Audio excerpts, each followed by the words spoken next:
Hello बच्चों, हम length का मेजरमेंट पढ़ रहे थे। उसी में हमारे पास और आगे मेथड है रिफ्लेक्शन मेथड।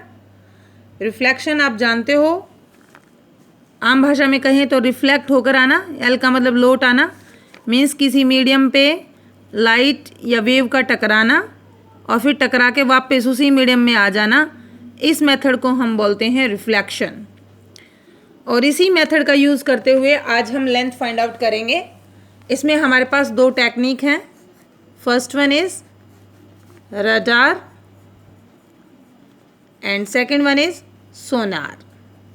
कॉमन लैंग्वेज में आपने सुना होगा कि आप मेरी रडार पर हैं, मीन्स कि आप उसकी रेंज में हैं, आप उसकी ऑब्जर्वेशन में हैं।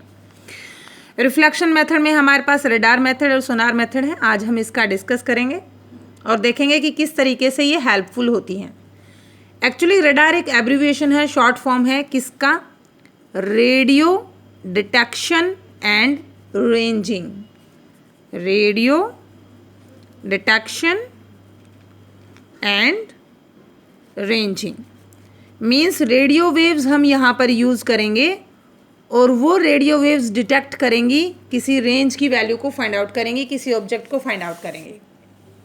Sonar sound navigation and ranging. Navigation का डायरेक्ट मीनिंग होता है वाटर से, सी से, ओशियन से। तो हम वाटर या सी या ओशियन में कोई ऑब्जेक्ट अगर डिप है या जैसे सबमरीन टाइप है तो उनके डिस्टेंस को फाइंड आउट करने के लिए यूज़ करेंगे। एस का मतलब sound, sound navigation and ranging, यानी कि रेंज का पता करेंगे नेविगेशन में with the use of sound. और यहाँ पर हम सिंपल साउंड नहीं, अल्ट्रासोनिक साउंड यूज़ करेंगे, अल्ट्रासोनिक वेव्स यूज़ करेंगे। ओके अब देखिए radar, radio detection and ranging. एक बार इस मेथड को स्टडी करते हैं, फिर सोनार को स्टडी करेंगे। एक्चुअली होता क्या है, radio waves speed of light से चलती हैं। ये रिफ्लेक्शन ऑफ रेडियो वेव्स होगा इसमें, यानी कि रेडियो वेव्स जाएंगी, किसी ऑब्जेक्ट से टकराएंगी और टकरा के वापस आएंगी। लेट मी सपोज कि यहाँ पर कोई एरोप्लेन है and you have to find out the position of that aeroplane from the surface of earth. तो यहाँ पर एक ट्रांसमीटर रहता है जहाँ से रेडियो वेव्स निकलती हैं, एरोप्लेन से स्ट्राइक करता है, फिर टकरा के वापस आता है, फिर रिसीवर उन वेव्स को डिटेक्ट करता है। तो ये ट्रांसमिटेड वेव्स हैं जो ट्रांसमिट हुई हैं ट्रांसमीटर से, और ये रिफ्लेक्टेड वेव्स हैं जो एरोप्लेन से स्ट्राइक होके वापस आई हैं। तो जितना समय जाने में लगेगा उतना ही समय आने में लगेगा। Radio wave speed of light से ट्रैवल करेंगी तो स्पीड हमारे पास c होगी, तो बड़ी इजीली आप डिस्टेंस निकाल लेंगे। देखिए मान लीजिए x डिस्टेंस जाने की है तो x डिस्टेंस वापस लौट कर आने की है, तो टोटल डिस्टेंस जो कवर करी वो 2x। Distance upon time t that is equal to speed that is c। तो बड़ी इजीली यहाँ से आप 2x को निकाल सकते हैं, c इंटू टी, और x हमारे पास हो जाएगा c इंटू टी बाई 2। तो आपके पास स्पीड ऑफ लाइट तो है ही 3 इंटू 10⁸।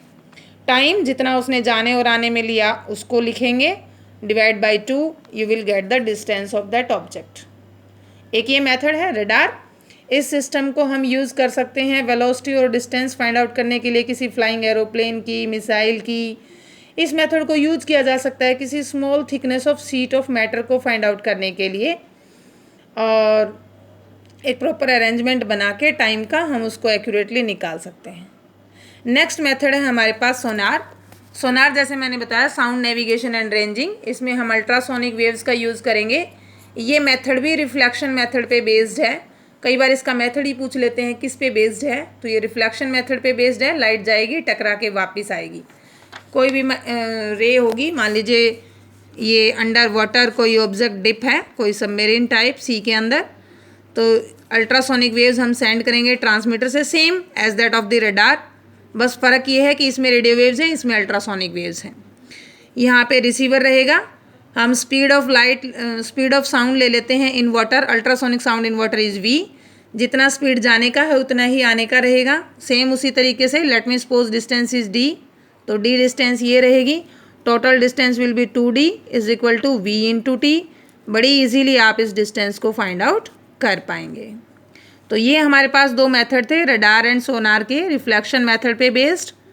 इनकी हेल्प से हमने डिस्टेंस को फाइंड आउट किया। किसी मेटल में कोई फ्लॉज वगैरह, कोई डिफेक्ट वगैरह फाइंड आउट करना होता है तो भी हम सोनार का यूज़ कर सकते हैं। इसी तरीके से कि ट्रांसमीटर से हम वेव्स भेजेंगे, मेटल के सरफेस से टकरा कर आएगी, वैसी ही शीट हम कोई फ्ला वाली लेंगे। मान लीजिए कोई फ्ला यहाँ पर है तो इसको डिटेक्ट किया जा सकता है, वेव्स यहाँ से टकरा के यहाँ पे आएगी। ये टाइम कम लेगा आने में और ये टाइम ज़्यादा लेगा। टाइम गैप को निकाल के हम इसकी पोजीशन को, डिस्टेंस को फाइंड आउट कर सकते हैं। आगे ये थे लार्ज डिस्टेंसेस को फाइंड आउट करने के मेथड। आगे हमारे पास आएंगे स्मॉल डिस्टेंसेस को फाइंड आउट करने के मेथड। उसमें कुछ केमिस्ट्री के कॉन्सेप्ट हेल्पफुल होंगे हमारे लिए। तो हम स्मॉल डिस्टेंसेस कैसे मेजर करेंगे, उनके मेथड्स को आगे स्टडी करेंगे। तब तक आप इन टॉपिक्स को अच्छे से कवर कीजिएगा। बुक्स को जरूर साथ साथ रीड करते रहिए। आपकी ये स्टार्टिंग है साइंस सब्जेक्ट को लेकर, तो interest must be there. You should have to keep your interest in the reading that book and doing that exercise. So इसको प्रैक्टिस कीजिए, बुक्स को पढ़िए। Thanks for watching and keep watching.